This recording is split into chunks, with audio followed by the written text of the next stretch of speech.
Hello student, I am Mr. Muhammad Saqib and I will teach you today a new chapter, that is tissue. So in previous chapter we have already talked about the fundamental unit of life, that is cell. और इस chapter में जो हम पढ़ने वाले हैं कि वो टिश्यू क्या होता है, टिश्यू की डिफिनेशन क्या है, ये टिश्यू किस तरह से काम करते हैं, तो इन सारी चीज़ों के बारे में। तो ये वाला जो पार्ट है ये तो बस एक इंट्रोडक्शन है, क्योंकि आई होप कि आपने पहला चैप्टर पढ़ा होगा। हालांकि अब मैंने अभी तक इसकी वीडियो डाली नहीं है प्ले लिस्ट में, बट इसे सेकेंड चैप्टर को ही हमने पहला चैप्टर करके स्टार्ट किया। ये आपका क्लास 9th NCERT का जो चैप्टर नंबर में भी 7 है, बट आपका बायो वाला चैप्टर नंबर 2 है। ओके, तो इसमें जो हम पढ़ने वाले हैं, जो इंट्रोडक्शन में हम सिर्फ शॉर्ट में इसको इंट्रोड्यूस कर लेते हैं इस चैप्टर को, तो हमारे लिए थोड़ा सा काम आसान हो जाएगा इस चैप्टर को समझना। तो देखो, अब इस चैप्टर में हम पढ़ने क्या जा रहे हैं।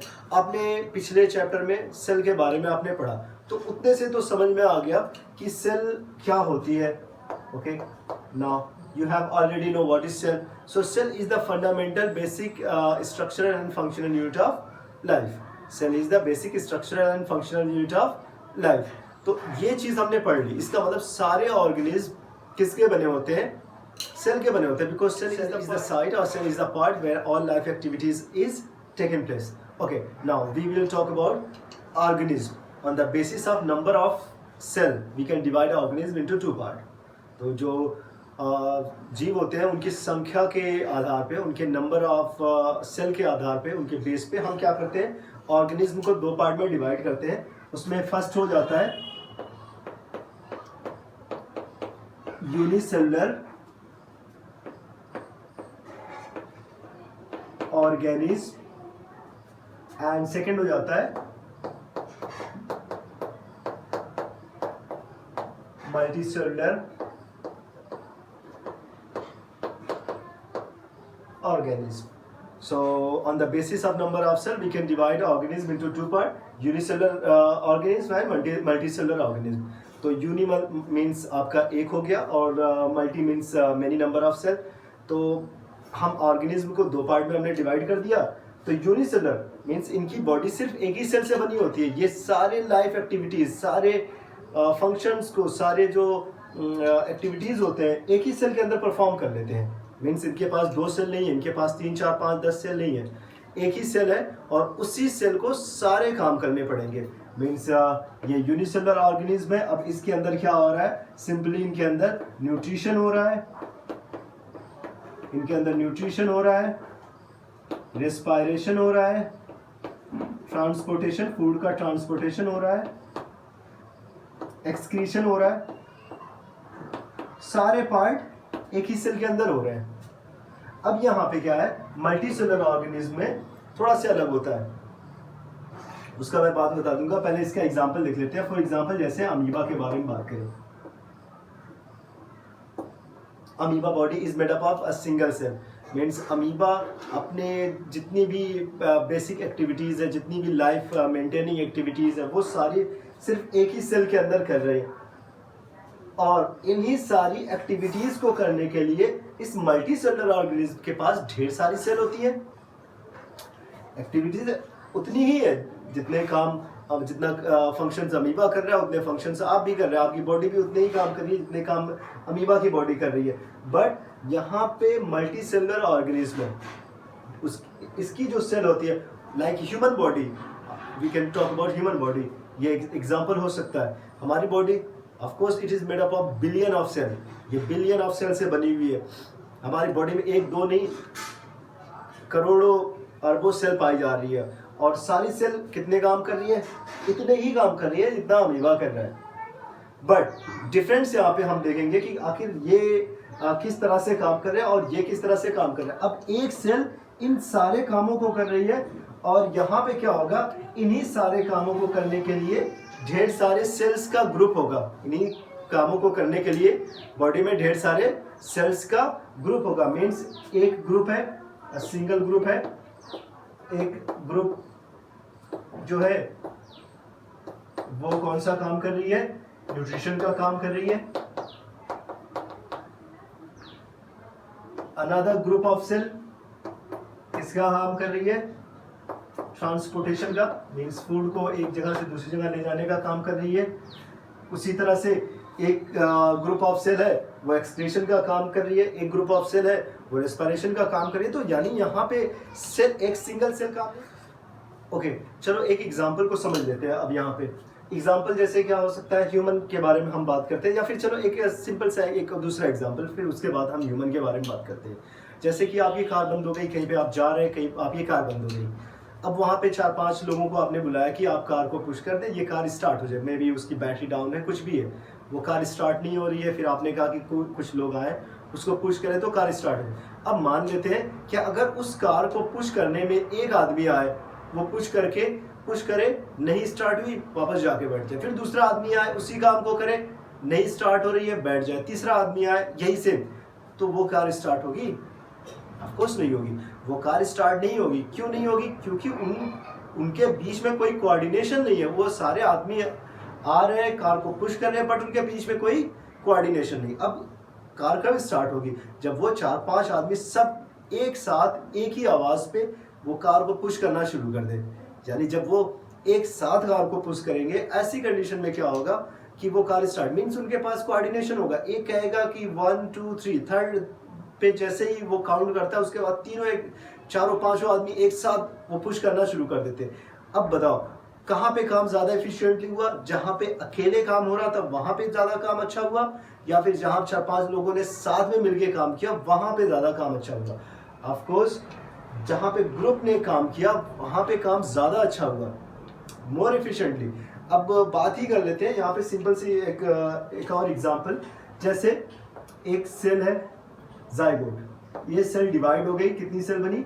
2 सेल बन गई। उसके बाद तीसरे में, उसके बाद चौथे में, उसके बाद जैसे हमारी बॉडी में तो ऐसा ही होता है, जाइगोट है, zygote will divide into 2 to 4, 4 to 8, 16, 32, 64 and further it will be divided. तो ऐसे बार बार उनका डिवीजन होता रहता है, नंबर ऑफ सेल्स इंक्रीज होती रहती है। लास्ट में क्या होता है कि उसमें से कुछ सेल्स डिफरेंशिएट हो जाती है। डिफरेंशिएट का मतलब कुछ सेल अलग तरीके की सेल बन जाती है, मीन्स वो देखने में अलग होगी। पहले ये सेल इस ग्रीन कलर की कुछ सेल हो जाती है और कुछ सेल ऑरेंज कलर की हो जाएंगी। अब इसके बाद से वो कुछ उसी में से कुछ cell may be 1000 more than 1000 number of cell blue हो जाएंगी, उसके बाद अलग। तो इस तरीके से वो जो सेल होती है वो अलग अलग, वो स्ट्रक्चर वो अलग अलग उनका शेप बियर करती चली जाती है। और ये जब शेप बियर कर अलग शेप हो जाता है तो फिर वो साथ में मिलके एक अलग टाइप के टिश्यू बना लेती हैं। तो सेल से ही क्या बनता है? टिश्यू बनता है। और ये टिश्यू किससे बनता है? ये एक टाइप की सेल से बनता है। जैसे हमने कह दिया कि ये येलो कलर की सेल है, यहाँ पे हमारी बॉडी के अंदर ऑरेंज कलर की सेल बनी, और फिर उसके अलावा कुछ ग्रीन कलर की सेल बनी, कुछ ऑरेंज कलर की सेल है, कुछ ग्रीन कलर की सेल बनी।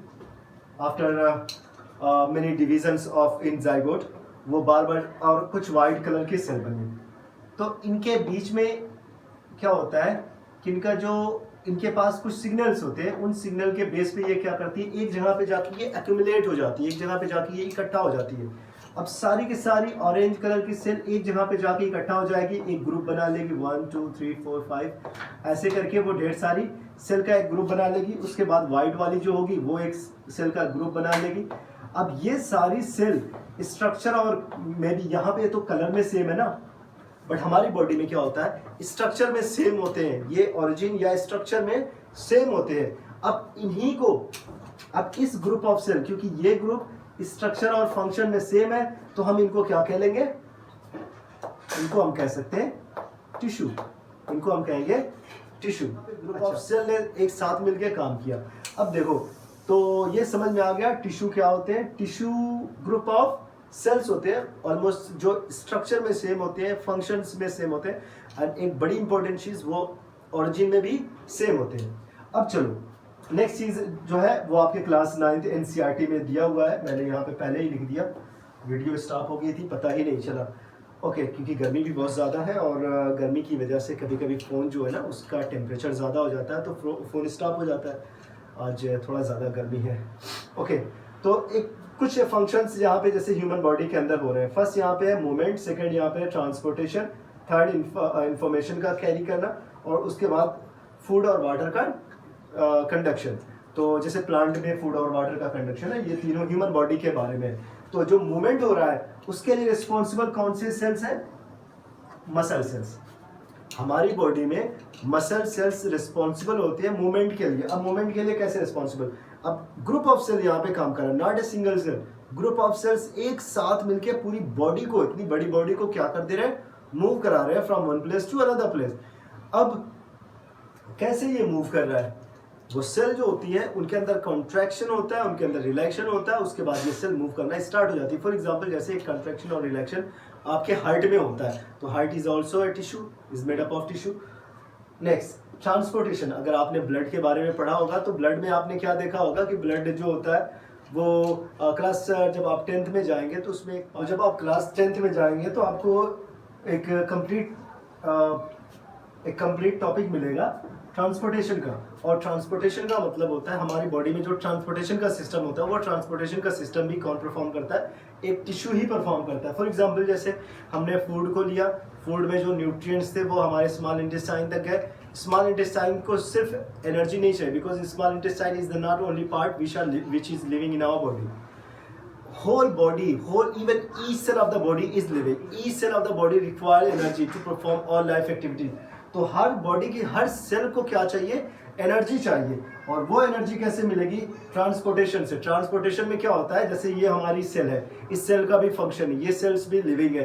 अब इनको फूड कहाँ से मिला? इसने तो डाइजेशन नहीं किया, डाइजेशन तो हमारे एलिमेंट्री कैनाल में हुआ, वहाँ पे फूड जाके न्यूट्रिएंट्स अलग हो गए, स्मॉल पार्ट में डिवाइड हो गए, और उसके बाद एब्जॉर्प्शन हुआ। फिर blood it is A connective tissue, ये भी एक tissue, it is A type of tissue. अब ये क्या करता है? उन सारे न्यूट्रिएंट जो इनमें एनर्जी है उनको ले जाके बॉडी की हर सेल तक पहुंचाने का काम, हर टिश्यू तक पहुंचाने का काम कौन कर रहा है? ब्लड कर रहा है। It's mean blood is another type of tissue. तो ये काम, मूवमेंट का काम मसल्स, ट्रांसपोर्टेशन का काम ब्लड सेल्स, तो जो यानी कि ब्लड जो कि एक टिश्यू है, तो ये मसल्स, ये भी टिश्यू है, ये भी टिश्यू है। उसके बाद नेक्स्ट आपका जो है टू कैरी इंफॉर्मेशन,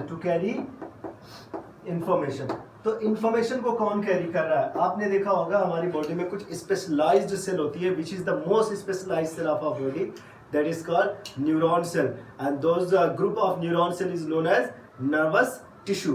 तो ये जो नर्वस टिश्यू होते हैं ये इंफॉर्मेशंस को कैरी करते हैं। फॉर एग्जांपल जैसे ये चाप होल्डर है, हमने चाप होल्डर यहाँ पे रखा हुआ था, हमने नहीं देखा, हमने हाथ से ऐसे उठा लिया। अब ये जब जैसे ही हमने चाप होल्डर को अपने हाथ से उठाया, हमने देखा भी नहीं, हमें पता चल गया ये चाप होल्डर है। कैसे पता चल गया? क्योंकि हमने जब इसे लिया तो ये इन्फॉर्मेशन ट्रेवल करते हुए हमारे ब्रेन तक पहुँच गई। इन्फॉर्मेशन ट्रेवल करते हुए कहाँ तक पहुँच गई? ब्रेन तक पहुँच गई। मीन्स आपका जो नर्वस टिश्यू होता है, नर्वस टिश्यू जो है ये इंफॉर्मेशन को कैरी करता है from our different sensory organ to our central nervous system. तो ये वहां तक पहुंचा। और लास्ट वाला देख लेते हैं, जैसे कि एक वाटर का ट्रांसपोर्टेशन होता है, वाटर एंड फूड का ट्रांसपोर्टेशन या फूड कंडक्शन इन प्लांट। अब ये प्लांट में हो रहा है, इनको कंडक्ट करने के लिए भी जाइलम एंड फ्लोएम होते हैं। Xylem that conduct water from the root to the leaf of the plant throughout the plant body, and food is conducted from the, it is transported from the leaves to the throughout the different parts of the plant body। तो xylem और phloem भी क्या है? Tissue है। तो जो tissue होते हैं, जो ग्रुप वाले होते हैं, ये मिलके इन्हीं काम को करते हैं। तो यहाँ पे उसी काम को transportation, carry of information, movement, transportation in human body, excretion, इन सारे कामों को करने के लिए कुछ स्पेशलाइज्ड सेल होती है, और वो स्पेशलाइज्ड सेल टिश्यू कहलाती है। तो अब हम इनको डिफाइन कर सकते हैं। यहाँ पे आपने अगर स्ट्रक्चर देखा होगा तो समझ में आ गया होगा कि टिश्यू क्या होता है। Tissue is a group of cell which can perform these functions, means इनके फंक्शन सिमिलर होते हैं। अब ये ढेर सारी सेल मिलके कौन सा फंक्शन कर रही है? मूवमेंट का। ये ग्रुप किसका फंक्शन कर रही है? ट्रांसपोर्टेशन का। ये ग्रुप किसका फंक्शन कर रही है? कौन सा फंक्शन कर रही है?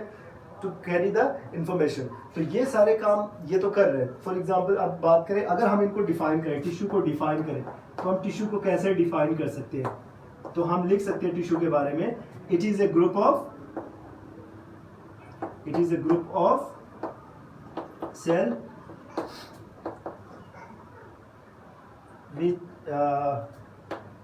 which are similar in structure, function and origin. It is a group of cell which is similar in structure and structure, function and origin. तो ये ऑलमोस्ट स्ट्रक्चर में भी सेम होती है, जरूरी नहीं कि सारे हमेशा स्ट्रक्चर में सेम रहे, but function and origin almost हमेशा इनका सेम होता है। अब लास्ट इसमें पॉइंट है हिस्टोलॉजी के बारे में थोड़ा सा बता देते हैं। हिस्टोलॉजी क्या है? तो histology is the study of tissue. Okay, study of tissue, this is the branch of biology in which we study about the tissue, that is called histology.